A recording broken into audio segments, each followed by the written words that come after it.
ولا قوة إلا بالله العلي العظيم. أعوذ بالله السميع العليم من الشيطان اللعين الرجيم. بسم الله الرحمن الرحيم.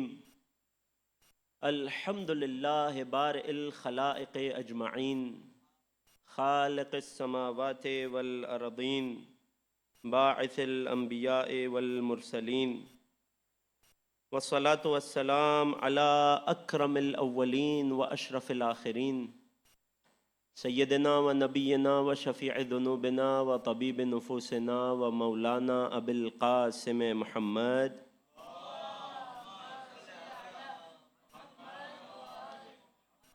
وعلى أهل بيته الأطيبين الأطهرين رحمة الله على محبيهم ولعنة الله على أعدائهم وغاصبي حقوقهم وظالميهم أجمعين. أما بعد فقد روي عن إمامنا ومولانا الحجة ابن الحسن عجل الله فرجه الشريف اللهم صل على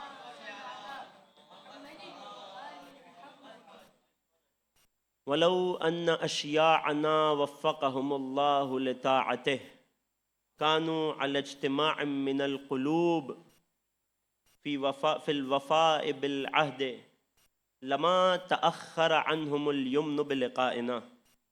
صدق مولانا الکریم. درود پڑھیے محمد و آل محمد پر.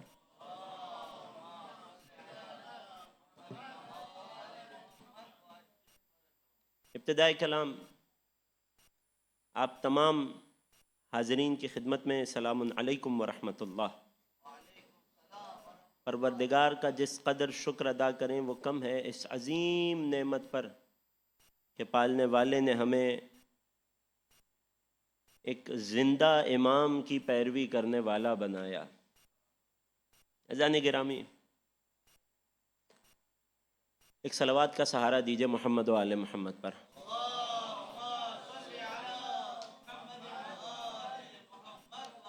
اب جتنے بھی افراد بیٹھے ہیں، بالخصوص کم سن بچے، نوجوان دوست، میرے بزرگان، مجھے یاد نہیں میں نے آپ کی خدمت میں آج سلام کیا یا نہیں، تو شاید ہو گیا تو دوبارہ کیے دیتا ہوں. سلام علیکم ورحمۃ اللہ. آپ جتنے بھی افراد ہیں انشاءاللہ میں آپ کی خدمت میں حاضر ہوں. ہماری یہ اس سلسلے کی توقیعات امام زمانہ کے حوالے سے جو امام کی ولادت کے سلسلے میں جو جشن کا سلسلہ منعقد کیا گیا، حقیر کو موضوع دیا گیا، توقیعات امام زمان، وہ لیٹرز، وہ 100+ لیٹرز کہ جو امام زمانہ کی ذات گرامی سے ان کے ہینڈ ریٹن لیٹرز ہم تک پہنچے، ہمارے لیے ان میں کیا پیغام ہے، ان کا انٹروڈکشن، کچھ اہم ترین باتیں جو ان خطوط میں موجود ہے، اور ساتھ ہی ساتھ یہ حقیر آپ کی خدمت میں حاضر ہے تاکہ انشاءاللہ میں گفتگو کروں، اور جب تک میری گفتگو جاری ہے اس گفتگو کو آپ تمہید سمجھیے گا. جب تک انشاءاللہ مجمع جمع ہو جائے گا تو اس کے بعد منقبت پڑھنے والے حضرات منقبت پیش کریں گے. اب یہ پرائیورٹیز کی بات ہوتی ہے. بہرحال میں جو کچھ مطالب آپ کی خدمت میں لے کر آیا ہوں وہ آپ کی خدمت میں پیش کر کے اجازت چاہوں گا. جتنے بھی افراد ہیں اگر آپ کی توجہ میرے ساتھ ہے اور آمادہ ہیں تو امام کی عظمت پر ایک درود پڑھ دیجئے.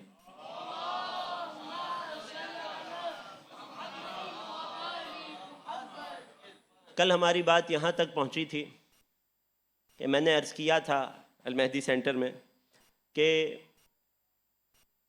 امام سے جو توقیات ہم تک پہنچی ان توقیات کی کئی قسمیں ہیں. اس میں سے ایک قسم وہ ہے کہ جب امام کی جانب سے توقیع میں، لیٹر میں کسی چاہنے والے تک کوئی بشارت اور خوشخبری پہنچی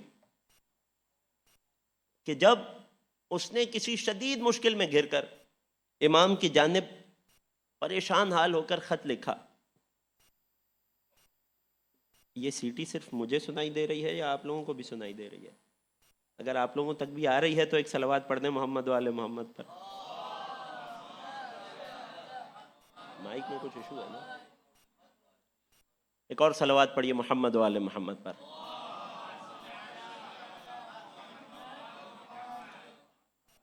اس کی ایک مثال میں نے کل عرض کی، خلاصہ اس حدیث کو تکرار نہیں کروں گا۔ امام کا ایک قریبی چاہنے والا زمانہ غیبت صغریٰ میں اس پر ایک مرض طاری ہوا، ایک ڈیزیز، ایک النس آئی کہ جس النس پر اس نے خوب پیسے بھی خرچ کیے اور مختلف ڈاکٹرز کو بھی دکھایا، لیکن اس کا وہ پرابلم سالو نہیں ہوا۔ جب وہ دنیا کے ڈاکٹر سے، دنیا کے دروازوں سے مایوس ہو گیا، اور یہ ہم چاہنے والوں کی عام طور پر ایک عادت بھی ہوا کرتی ہے، انسان کی ایک کمظرفی یہ ہوا کرتی ہے، انسان کے ایمان میں تھوڑی سی کمی یہ ہوتی ہے۔ انشاءاللہ کہ خدا ہم سب کو محفوظ کرے، ہمارے ایمان کے درجے کو بڑھائے کہ ہم اس کمی سے آگے بڑھیں۔ ہوتا یہ ہے کہ چاہنے والا دنیا کے ہر دروازے پہ دستک دے دیتا ہے، جب ہر جگہ سے مایوس ہو جاتا ہے تب اسے اپنا امام یاد آتا ہے۔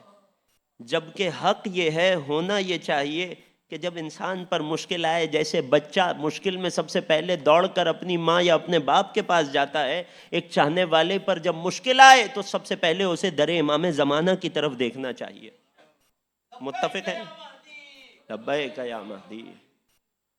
تو اس شخص نے، امام کے چاہنے والے نے، ہر دروازے کو دستک دے دی، ہر ڈاکٹر کی طرف رجوع کیا، انفقت علیہ مالا، بہت مال خرچ کیا، مگر ڈاکٹرز نے اسے ایک ہی بات کہی کہ ہمیں اس بیماری کا، ہمارے پاس کوئی علاج نہیں ہے۔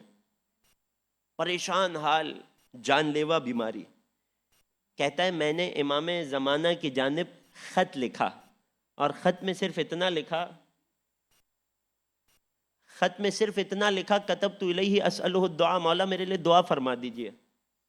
توقیع میں امام کی جانب سے جواب آیا، فوقع علی، امام نے خط کا جواب خط کی صورت میں دیا اور دعا فرمائی، خدا تجھے عافیت یعنی صحت، سلامتی عطا کرے، اور ساتھ میں ایک اور دعا دی۔ اس نے تو صرف شفا کی دعا کا کہا تھا نا، مولا نے عافیت کی دعا دی اور ساتھ میں فرمایا وَجَعَلَكَ مَعْنَا فِي الدُّنْيَا وَالْآخِرَةِ، خدا تجھے دنیا اور آخرت میں ہمارے ساتھ قرار دے۔ یقین جانیے اپنے کردار، اپنے عقیدے، اپنے عمل کو ہم ایسا بنائیں کہ حضرت حجت خوش ہو کر ہمیں یہ دعا دے دیں کہ خدا تجھے دنیا اور آخرت میں ہمارے ساتھ رکھے۔ اس سے بڑی کامیابی کچھ نہیں ہے۔ متفق ہیں؟ یہ شخص کہتا ہے کہ اب امام کا یہ خط آنے کے بعد، جمعے کا دن آنے سے پہلے یا ایک ہفتہ، 1 ویک گزرنے سے بھی پہلے، مجھے میرے اس مرض سے ایسی شفا مل گئی، وہ اسکن ڈیزیز تھی، مگر ایسی شفا مل گئی کہ اب وہ میری ہتھیلی کی طرح وہ جگہ صاف شفاف ہو گئی، مرض کا نشان تک باقی نہ رہا۔ میں نے اپنے ہم عقیدہ لوگوں میں سے، مؤمنین میں سے ایک ڈاکٹر کو بلایا تاکہ میں اس سے اس بات پر گواہی لوں۔ اس شخص نے، اس ڈاکٹر نے دیکھا اور کہنے لگا آج تک ہمارے پاس اس بیماری، اس ڈیزیز کی کوئی دوا دریافت نہیں ہوئی ہے، یقیناً یہ پروردگار نے تم پر خاص لطف کیا ہے کہ تمہیں اس مرض سے یہ شفا عطا کی ہے۔ ایک صلوات پڑھیے امام زمانہ کی عظمت پر۔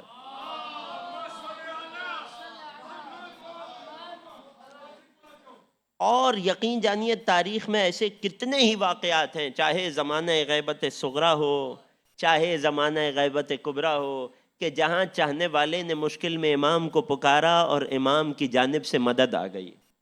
کیوں چاہنے والا مشکل میں امام کو پکارے؟ کیا درست ہے کہ ایک انسان مشکل میں اپنے امام سے مدد مانگے؟ آج کل افسوس کے ساتھ یہ آوازیں اٹھنے لگتی ہیں جب دلیل دی جائے کہ امام حی یرزق ہیں، ان کی زیارات کے جملے میں گواہی دیتا ہوں مولا آپ حیات ہیں، تو جواب آتا ہے نہیں، اس حیات کی قسم کوئی اور ہے۔ تو یہ باقی 11 اماموں میں تو کہا جا سکتا ہے، وہ جو میرے وقت کے امام ہیں وہ تو یقیناً اسی دنیاوی زندگی میں حیات ہیں، یہیں زندہ ہیں۔ جب قرآن میں سورہ قصص میں اللہ نے جناب موسیٰ کے واقعے کو نقل کرتے ہوئے، بچوں نوجوانوں توجہ ہے، وسیلے پر، استغاثے پر، امام معصوم سے مشکل میں مدد مانگنے پر قرآن سے دلیل پیش کر رہا ہوں، توجہ میرے ساتھ ہے، کہ جب جناب موسیٰ کا واقعہ قرآن نے سورہ قصص میں نقل کیا تو کیا عجیب، اور قرآن کی بلاغت دیکھیے گا، کیا عجیب لفظ نقل کیا. وہ پروردگار کہ جو کوئی بھی لفظ نقل کر سکتا تھا، بالخصوص قرآن میں اس مقام پر اس لفظ کو استعمال کیا کہ جب موسیٰ مصر کی ایک گلی سے گزر رہے تھے تو دیکھا دو لوگ جھگڑ رہے ہیں. قرآن نے ان دو لوگوں کا انٹروڈکشن دیا، قرآن ان کا نام بتا دیتا، قبیلہ بتا دیتا، نسب بتا دیتا، مگر قرآن نے جب انہیں کیٹیگرائز کیا، انہیں انٹروڈیوس کیا تو کیسے کیا؟ ھذا من شیعتہ وھذا من عدوہ. جو دو لوگ لڑ رہے تھے، فائٹ کر رہے تھے، ان میں سے ایک کا انٹروڈکشن یہ تھا کہ وہ موسیٰ کا شیعہ تھا، دوسرا موسیٰ کا دشمن تھا. اب جیسے ہی شیعہ نے اپنے مولا کو آتے ہوئے دیکھا تو شیعہ کی فطرت کا تقاضا یہ تھا، اس کی نیچر کا تقاضا یہ تھا. قرآن نے نقل کیا فَاسْتَغَاثَهُ الَّذِي مِن شِيعَتِهِ عَلَى الَّذِي مِن عَدُوِّهِ. جو موسیٰ کا شیعہ تھا، شیعہ کا کام کیا ہوتا ہے، اس کی فطرت کیا ہوتی ہے؟ مشکل میں گھرتا ہے تو اپنے مولا کو مدد کے لیے پکارتا ہے. جو موسیٰ کا شیعہ تھا اس نے موسیٰ سے استغاثہ کیا. اور آسان کروں بچوں کے لیے، اس نے کیا کہا؟ جب اپنے مولا موسیٰ کو آتے ہوئے دیکھا موسیٰ کے شیعہ نے، اور مشکل میں تھا، جھگڑے میں تھا، فائٹ کر رہا تھا، ہار رہا تھا، پریشان تھا، تو دور سے پکار کر کہا یا موسیٰ مدد.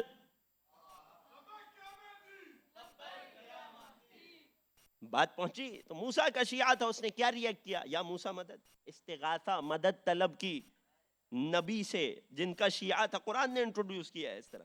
غور کر رہے ہیں؟ تو جب شیعہ مشکل میں گرفتار ہوتا ہے تو اس کی نیچر ہے. اب چاہنے والے نے تو مدد مانگ لی، کوئی آ کر کہے، کوئی عام سا آدمی تھا، اس کے عمل سے ہم دلیل کیسے بنائیں؟ بات اس کے عمل کی نہیں ہے. اگر اپنے مولا سے، اپنے آقا سے مدد مانگنا شرک ہوتا تو موسیٰ کو اس کے مدد کے لیے پکارنے پر یہ کہنا چاہیے تھا کہ استغفر اللہ، یہ تو نے کیسا شرک کر دیا، مدد تو صرف اللہ سے مانگی جاتی ہے. مگر قرآن نے آگے بڑھ کر بتایا فَوَقَذَهُ موسیٰ، موسیٰ نے پلٹ کر اس چاہنے والے کی مدد کی، دشمن کو ہلاک کیا. تو جو جس کا شیعہ ہوتا ہے اس کا اپنے آقا سے مدد مانگنا بھی قرآن سے ثابت ہے، اور جو جس کا شیعہ ہوتا ہے آقا کا اپنے چاہنے والے کی مدد کرنا بھی قرآن سے ثابت ہے. اگر بات پہنچ گئی، ایک صلوات پڑھیے محمد و آل محمد.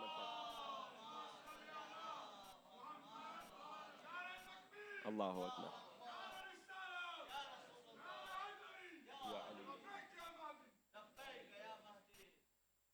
اب خوب غور کیجئے گا. اب اگر کسی کو، کسی بد نصیب کو میرے مولا علی کی حیات جاویداں سمجھ نہ آتی ہو، کسی کو میرے مولا حسین کا زندہ و جاوید ہونا سمجھ نہ آتا ہو، تو یہ اس کا نصیب ہے.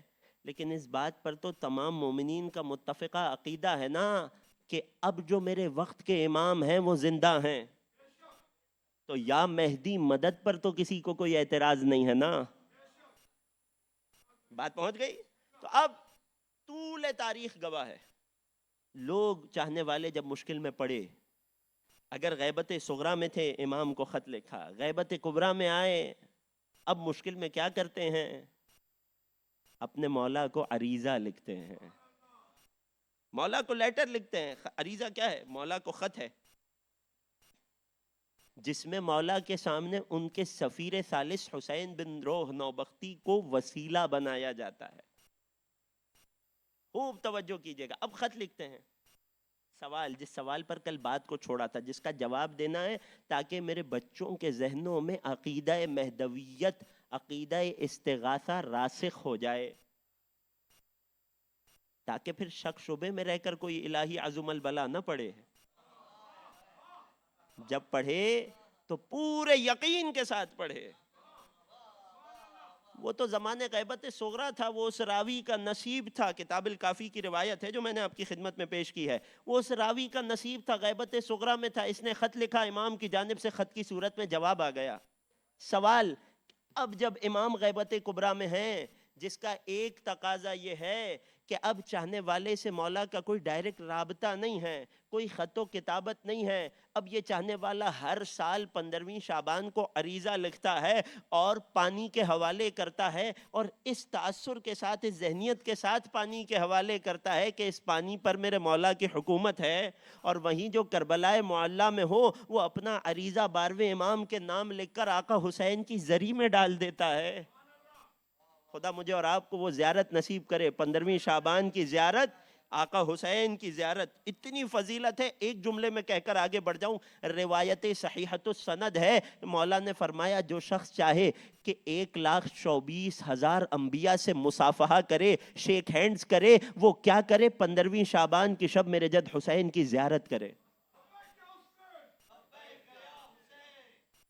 خوب غور کیجئے گا. اب جو جس جگہ کو اپنے وقت کے امام سے قریب تر جانتا ہے وہ عریضہ لکھ کر اس مقام پر رکھ دیتا ہے کہ یقیناً یہ عریضہ میرے مولا کو پہنچ جائے گا. اور یوں تو میرے مولا دلوں کا حال جانتے ہیں، لوگ بغیر انک کے، بغیر سیاہی کے عریضہ لکھتے ہیں. کیوں؟ کیونکہ ان کا عقیدہ ہے میرے مولا دل کا حال جانتے ہیں. عریضہ تو میں اپنی تسلی کے لیے لکھتا ہوں.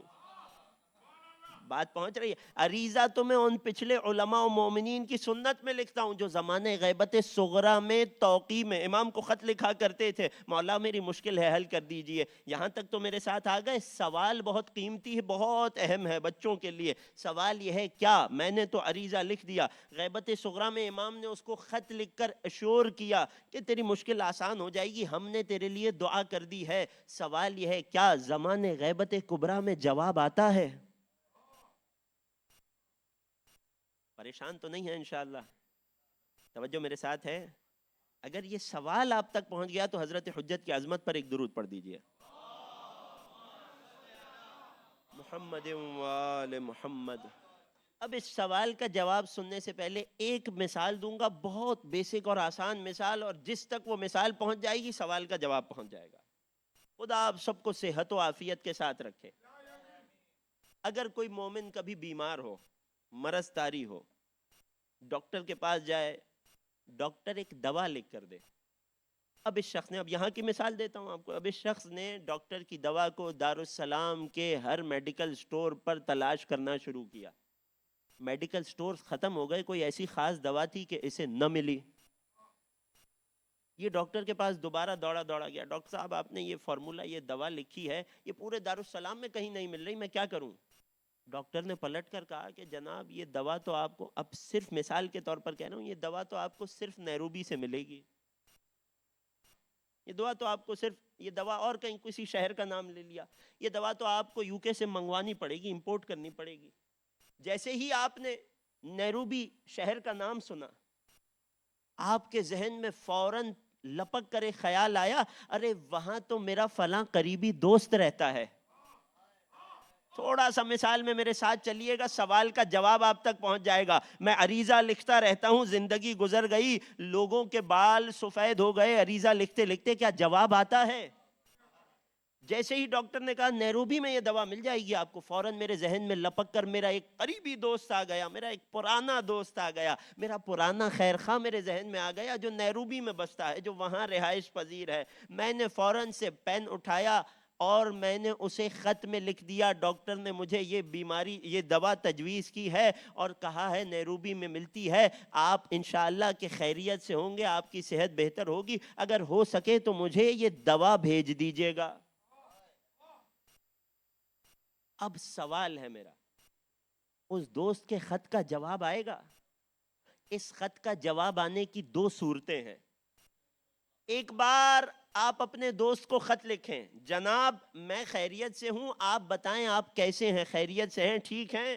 تو سامنے سے اس کا جواب خط کی صورت میں آئے گا کہ میں بھی الحمدللہ خیریت سے ہوں، میرے ہاں بھی سب ٹھیک ہے. مگر ایک مرتبہ آپ نے خط میں اسے خیریت کا خط نہیں لکھا، بلکہ آپ نے حاجت کا خط لکھا. آپ کو کوئی مشکل درپیش آئی، آپ کو کسی چیز کی ضرورت تھی، آپ نے اس چیز کی ضرورت لکھ کر خط اس دوست کو بھیج دیا. اتنا قریبی دوست تھا، اتنا بے تکلف دوست تھا. جیسے ہی اس تک آپ کا خط پہنچا، اس نے خط پڑھا، اس نے کہا میں خط کا جواب دینے کے تکلف میں کیوں پڑھوں. اس نے فوراً سے جا کر دوا خریدی اور پوسٹ کے ذریعے سے آپ کے دروازے پر دارالسلام بھیج دی. اب کیا کسی کو یہ کہنے کا حق ہے میں نے تو اپنے دوست کو خط لکھا تھا، خط کا جواب نہیں آیا؟ جو پہنچ جائے. جب خیریت کا خط لکھا جاتا ہے تو جواب بھی خیریت کا آتا ہے، مگر جب خط میں کوئی حاجت یا ضرورت لکھی جاتی ہے تو ضروری نہیں ہے لفظوں میں جواب آئے، حاجت پوری کر کے خط کا جواب دے دیا جاتا ہے. بات پہنچ گئی؟ یہ مومنین کا تجربہ ہے، علماء کا تجربہ ہے. ارے جب مشکل میں پڑے عریضہ لکھا، زمان غیبت کبریٰ کا تقاضا ہے، میں اپنے امام کے دیدار سے محروم ہوں، ان کی پاکیزہ آواز سننے سے محروم ہوں، ان کے دستے شفقت کے میرے سر پہ ہونے سے محروم ہوں، ان کے ہاتھوں کی تحریر دیکھنے سے محروم ہوں، مگر میرا امام پردہ غیب میں ہے، مگر مجھے بھولا نہیں ہے. ادھر سے حاجت کا خط جاتا ہے، ادھر سے ایسی راہیں کھلتی ہیں کہ میری مشکل آسان ہو جاتی ہے. اور یہ مشکل کو آسان کرنا، یہ مشکل کشائی کرنا میرے مولا کی جانب سے میرے خط کا جواب ہوتا ہے. لبیک یا مہدی، لبیک یا مہدی. سب مل کر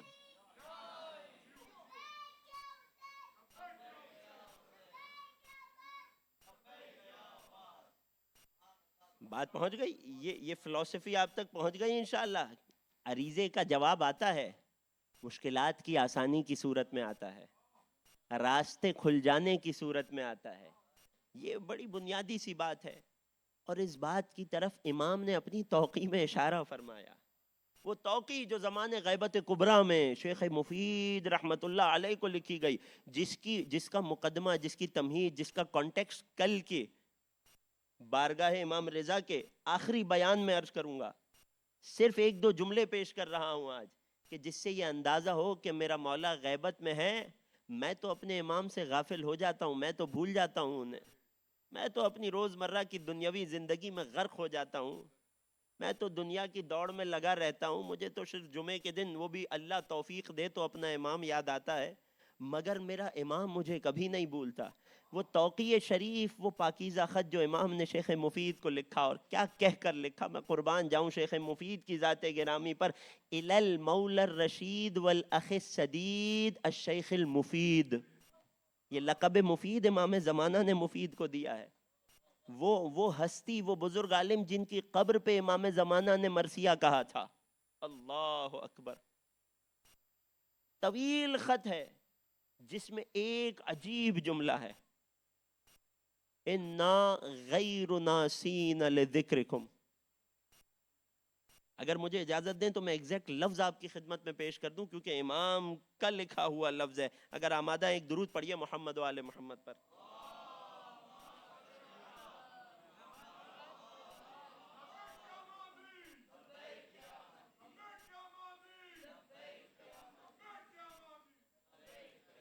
ایک موقع پر اس خط میں امام شیخ مفید کو مخاطب کر کے تمام چاہنے والوں کو یہ پیغام دیتے ہیں. میرے مولا کی توقیع زمان غیبت کبریٰ میں شیخ مفید تک پہنچنے والی توقیع. مولا کیا فرماتے ہیں؟ فَإِنَّا يُحِيطُ عِلْمِنَا. اس کا کانٹیکس جانتے ہیں کیا ہے؟ امام فرماتے ہیں اگرچہ دشمنوں کے باعث، ظالم حکمرانوں کے باعث ہم اپنے مکان کے اعتبار سے ابھی تم سے کچھ دور ہیں، لیکن ہماری مکانی دوری کو ہماری قلبی دوری نہ سمجھنا. فرماتے ہیں فَإِنَّا، ہم تم سے دور ہیں اس وقت، ہم حجاز کی کسی وادی میں ہیں جہاں سے وہ قاصد شیخ مفید کے لئے خط لے کر آیا تھا. مولا فرماتے ہیں ہم وہاں دور رہتے ہیں، مگر ہمیں غافل نہ سمجھنا. فَإِنَّا يُحِيطُ عِلْمُنَا بِأَنبَائِكُمْ. ہمارے علم نے تمہاری، اور اے دارالسلام کے مؤمنین، ہم مرکز سے جتنا ہی دور ہو، مدینہ منورہ، حجاز سے، رضوہ سے، زیتوا سے جتنا ہی دور ہو، مگر میرے مولا کا یہ کلام دنیا کے ہر گوش و کنار میں بسنے والے مومن کو مخاطب کر کے یہ خوشخبری سنا رہا ہے۔ رش کیجئے گا اپنے حال پر، میرا مولا پردہ غیب میں ہے، مگر فرماتا ہے اِنَّا يُحِيطُ عِلْمُنَا بِأَنبَائِكُمْ، اے ہمارے چاہنے والوں، ہمارے علم نے تمہاری ایک ایک خبر کا احاطہ کر رکھا ہے۔ وَلَا يَعْذُبُ عَنَّا، تاکید دیکھیے گا امام کی جانب سے، وَلَا يَعْذُبُ عَنَّا شَيْءٌ مِّنْ أَخْبَارِكُمْ۔ بیٹا 2 منٹ، بسم اللہ۔ وَلَا يَعْذُبُ عَنَّا شَيْءٌ مِّنْ أَخْبَارِكُمْ، اے ہمارے چاہنے والوں خبردار یاد رکھنا، تمہاری اخبار، تمہارے اعمال، تمہارے افعال، تم پر پیش آنے والے واقعات میں سے کوئی ایک چیز بھی تمہارے امام کی نظروں سے پوشیدہ نہیں ہے۔ جہاں یہ اطمینان قلب محسوس کرنے کا مقام ہے، وہیں یہ سوچنے کا مقام بھی ہے۔ آج کے دور میں والدین جتنا اپنے بچوں کو نہیں جانتے، اتنا میرا امام مجھے اور آپ کو جانتا ہے۔ یہ وہی امام ہے جو زمان غیبت میں ہے، مگر کوئی چیز ہماری ان سے پوشیدہ نہیں ہے۔ اور جب کوئی چیز پوشیدہ نہیں ہے نا، تو جہاں چاہنے والے پر آنے والی مشکل سے امام باخبر ہوتے ہیں اور دعا فرماتے ہیں، وہیں چاہنے والے کا عمل بھی امام دیکھ رہے ہیں۔ اگر اس زمانے میں کوئی ہمارے عمل پر گواہ ہے تو وہ اللہ کی آخری حجت ہے۔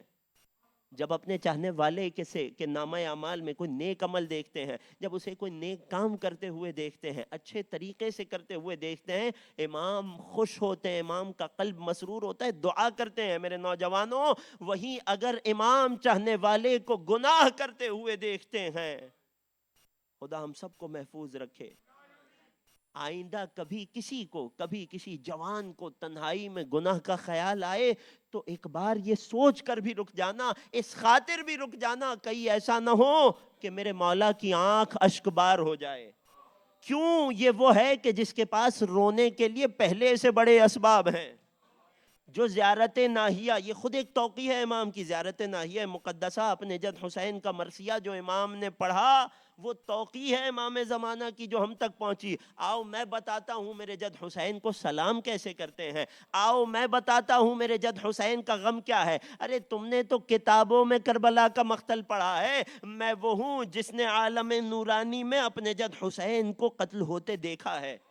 لہٰذا میں کہتا ہوں فَلَأَنْدُبَنَّكَ صَبَاحًا وَمَسَاءً، اے میرے جد حسین، میں صبح و شام آپ پر روتا ہوں، اور کیسا روتا ہوں؟ جیسے عام چاہنے والا عزادار روتا ہے۔ وَلَا أَبْكِيَنَّ عَلَيْكَ بَدَلَ الدُّمُوعِ دَمًا، اے میرے جد حسین، میں نے عالم انوار سے آپ کے مقتل کو دیکھا ہے، لوگ سن کر آنسوؤں سے روتے ہیں، میں نے دیکھا ہے میں خون بہا کر روتا ہوں۔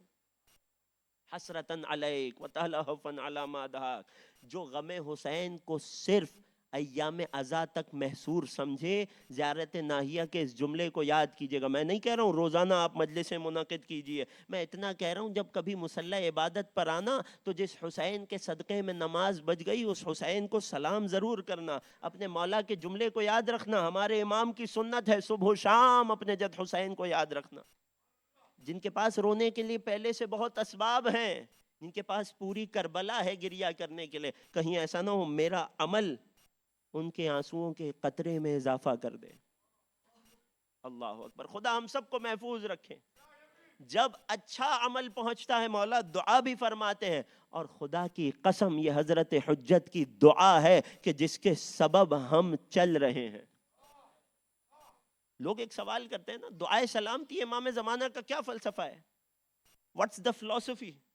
کیوں ہم دعائے امام زمانہ کریں؟ زمانے غیبت میں ہیں، ان کی ذات تو محفوظ ہے، سوال یہ ہے تم درود کیوں پڑھتے ہو؟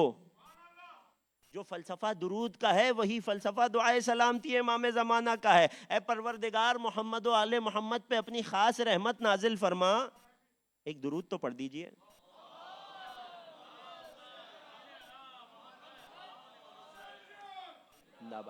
تھوڑا سا مختصر، میرے پاس بالکل وقت نہیں ہے، میں مولا آپ کو سلامت رکھے۔ جس طرح ہم دعا کرتے ہیں محمد و آل محمد پر اپنی خاص رحمت نازل فرما، میں یہ دعا کر رہا ہوں، کیا محمد و آل محمد کو میری دعا کی احتیاج ہے کہ خدا انہیں رحمت دے؟ ارے وہ خود رحمت للعالمین ہیں، ان کے صدقے میں کائنات میں رحمت ہے، انہیں میرے درود کی احتیاج نہیں ہے۔ معاملہ یہ ہے کہ جب میں ان کے لیے رحمت کی دعا کرتا ہوں تو پلٹ کر محمد و آل محمد مجھ پر رحمت کی دعا کرتے ہیں کہ جس کے صدقے میں مجھ پہ رحمت ہوتی ہے، میرے درجات بڑھتے ہیں۔ جب میں اللہم کن ولیک الحجت ابن الحسن کہتا ہوں تو پلٹ کر حضرت حجت میری سلامتی کی دعا کرتے ہیں۔ بات پہنچ گئی، متفق ہیں۔ اسی توقیع شریف میں امام نے اپنے چاہنے والوں کو ایک اور پیغام دیا، اور خوب غور کیجئے گا، میں بات کو اختتام کی طرف لے جا رہا ہوں۔ اب چونکہ مجمع جمع ہو گیا ہے تو انشاءاللہ ہمارے محترم منقبت خواہ حضرات آپ کی خدمت میں منقبت پیش کریں گے۔ امام پیغام دیتے ہیں اپنے چاہنے والوں کو، انا غیر مہملین لمراعاتکم۔ ایک بار ہوتا ہے کہ کوئی ہائر اتھارٹی ہوتی ہے، جب بھی کوئی حادثہ ہو ان کی طرف سے بیان آتا ہے، میں کسی طرف اشارہ نہیں کر رہا، ان کی طرف سے بیان آتا ہے ہم نے نوٹس لے لیا ہے۔ جناب ہم آپ کے نوٹس کا کیا کریں؟ آپ نے پریکٹیکل اقدام کیا لیا؟ بات پہنچ رہی ہے؟ میرے مولا کے جو پچھلے جملوں میں فرماتے ہیں ہم تک تمہاری ایک ایک خبر پہنچتی ہے، صرف نوٹس نہیں لے رہے زمانے غیبت میں۔ انا غیر مہملین لمراعاتکم، ارے ہم نے کبھی تمہاری رعایت کرنے میں، تمہارا خیال رکھنے میں کوئی قصر نہیں اٹھا رکھی۔ ولا ناسین لذکرکم، تم تو ہماری یاد کو بھلا دیتے ہو، مگر ہم تمہارے امام نے کبھی اپنے چاہنے والوں کی یاد کو نہیں بھلایا۔ پھر مولا ایک عجیب جملہ فرماتے ہیں، وَلَوْلَا ذَلِكَ، دلیل دے رہے ہیں مولا اپنے دعوے پر، اگر ہم تمہیں بھول جائیں، جس طرح تم کئی کئی دنوں تک ہمیں یاد نہیں کرتے ہو، اگر ہم کچھ لمحوں تمہیں بھول جائیں، اگر ہم تمہاری رعایت میں کمی اٹھا رکھیں، اگر ہم تمہاری حفاظت نہ کریں، اگر ہماری نگاہ حفاظت میں تم نہ ہو تو کیا ہوگا؟ مولا فرماتے ہیں وَلَوْلَا ذَلِكَ، اگر ایسا نہ ہو، اگر حضرت حجت زمانہ غیبت کے باوجود پردہ غیب سے اپنے چاہنے والوں کی رعایت نہ کریں، وَلَوْلَا ذَلِكَ، تو کیا ہوتا؟ مولا فرماتے ہیں لَنَزَلَ بِكُمُ الْأَوَا، تو تم پر انواع و اقسام کی بلائیں نازل ہوتی، آزمائشیں اترتی، وَلَسْتَلَمَكُمُ الْأَعْدَاءُ، دشمن تمہیں نیست و نابود کر دیتا۔ اتنی شہادتوں کے بعد، اتنی قربانیوں کے بعد، آج اگر تشیع زندہ ہے، برقرار ہے، باقی ہے، پھل پھول رہی ہے، اسے کوئی کسی کے مرہون منت نہ جانے، یہ صرف حضرت حجت کے وجود اقدس کی برکت ہے۔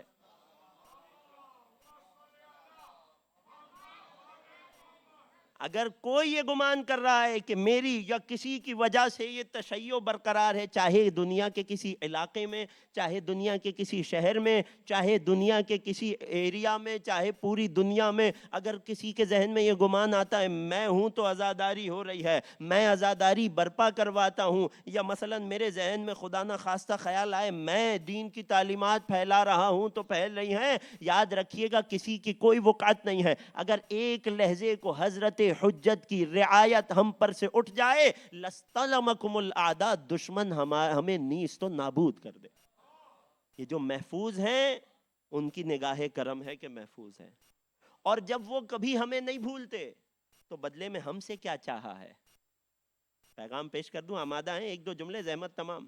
وَلَوْ أَنَّ أَشْيَعْنَا، ایک اور توقیع میں میرے مولا نے فرمایا، اہم ترین پیغام، اگر آپ مجھ سے پوچھئے ان چاروں دنوں کی گفتگو کا پیغام کیا ہے، اہم ترین تو وہ یہ جملے ہیں جو اب آپ کی خدمت میں پیش کر رہا ہوں۔ اگر آمادہ ہیں تو حضرت حجت کی عظمت پر ایک درود پڑھ دیجئے۔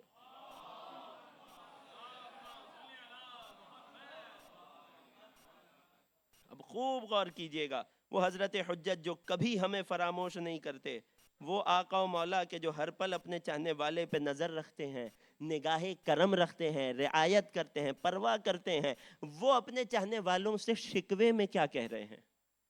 ان کا شکوہ کیا ہے ہم سے؟ فرماتے ہیں وَلَوْ أَنَّ أَشْيَاءَنَا، اور جب ایک شفیق باپ اپنی اولاد سے شکوہ کرتا ہے نا تو شکوے میں بھی دعا چھپی ہوتی ہے۔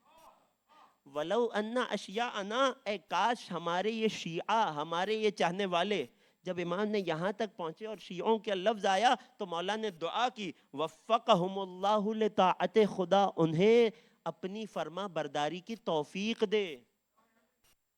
پھر مولا نے پیغام دیا، شکوہ کیا، علی اجتماع من القلوب فی الوفاء بالعہد علیہم، اگر ہمارے شیعہ، اے مؤمنین، اے دارالسلام کے مؤمنین، اے دنیا بھر کے مؤمنین، اے یا مہدی ادرکنی کہنے والوں، اے لبیک یا مہدی کہنے والوں، امام کے اس شکوے کو ذہن میں رکھیے گا. اپنی آئندہ زندگی میں کوئی بھی ایکشن کرتے ہوئے، کوئی بھی عمل کرتے ہوئے، چاہے وہ انڈیویجول بیسس پر ہو یا کمیونل بیسس پر ہو، مولا کا شکوہ کیا ہے؟ اگر ہمارے یہ شیعہ، یہ چاہنے والے، علی اجتماع من القلوب، اگر ان کے دل آپس میں جمع ہوئے ہوتے، اگر ان کے دل آپس میں جمع ہوتے، کس چیز پر جمع ہوتے؟ فی الوفاء بالعہد علیہم، اس وعدے کو وفا کرنے میں جو وعدہ ہمارے لیے اللہ نے ان کی گردنوں پہ رکھا ہے.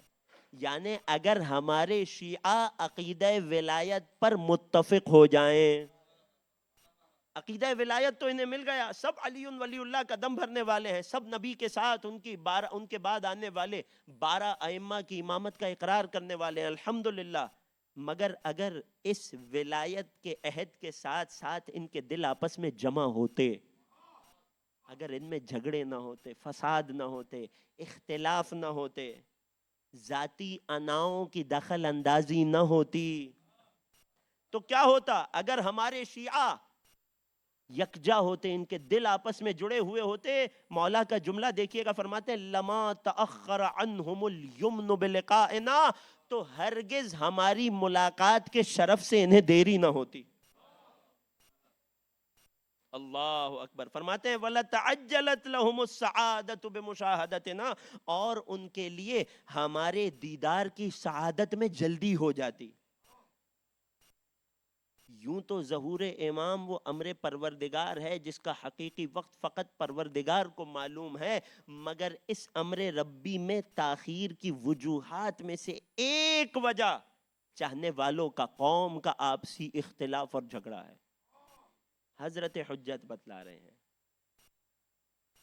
یہاں ہم میں سے ہر ایک، مجھ سمیت، اور چونکہ ممبر پہ ہوں اس لیے زیادہ ذمہ دار ہوں، ہر ایک کی ذمہ داری ہے کوئی ایسا کام نہ کریں کہ جس سے قوم میں تفرقہ پھیلے. علی اجتماع من القلوب، اور اجتماع میں فقط جسموں کا اجتماع کافی نہیں ہے، فقط گیدرنگز میں جمع ہو جانا کافی نہیں ہے. یہ نہ ہو کہ دو مومن ایک بارگاہ میں ایک گیدرنگ میں بیٹھے مگر دونوں ایک دوسرے سے دل میں کینہ لیے بیٹھے ہیں. امام انسان کے دل کا حال جانتا ہے. علی اجتماع نہیں کہا جمع ہو جائے، نہیں کہا، علی اجتماع من القلوب، ان کے دل آپس میں جمع ہونے چاہیے. پیغام پہنچ گیا. پروردگار عالم کی بارگاہ میں دعا کرتے ہیں، پالنے والے تجھے حضرت حجت کا واسطہ، تجھے اس امام کا واسطہ جو غیبت میں ہے مگر ہماری رعایت کو فراموش نہیں کرتے، بار الہ حضرت حجت کی خاص نظر لطف و عنایت میں ہمیں شامل فرما. بار الہ ایسا عمل کرنے کی توفیق دے کہ آقا کا دل ہم سے راضی و خوشنود ہو جائے. بار الہ ہمارے گناہ نے صغیرہ و کبیرہ کو معاف فرما. بار الہ گناہ میں پڑھ کے اپنے امام کے سامنے ہمیں شرمندہ نہ ہونے دینا. بار الہ ہمارے مرحومین کی مغفرت فرما، انہیں جوار اہل بیت میں جگہ عطا فرما. بار الہ سب سے بڑی دعا، سب سے بڑی آرزو، منجی بشر، منتقم کربلا، فرزند زہرا، قائم آل محمد کے ظہور میں تعجیل فرما. ہمیں مولا کے اعوان اور انصار اور مددگاروں میں شمار فرما. ربنا تقبل منا انک انت السمیع العلیم وتب علینا انک انت التواب الرحیم بجاہ محمد و اہل بیتہ الطیبین الطاہرین.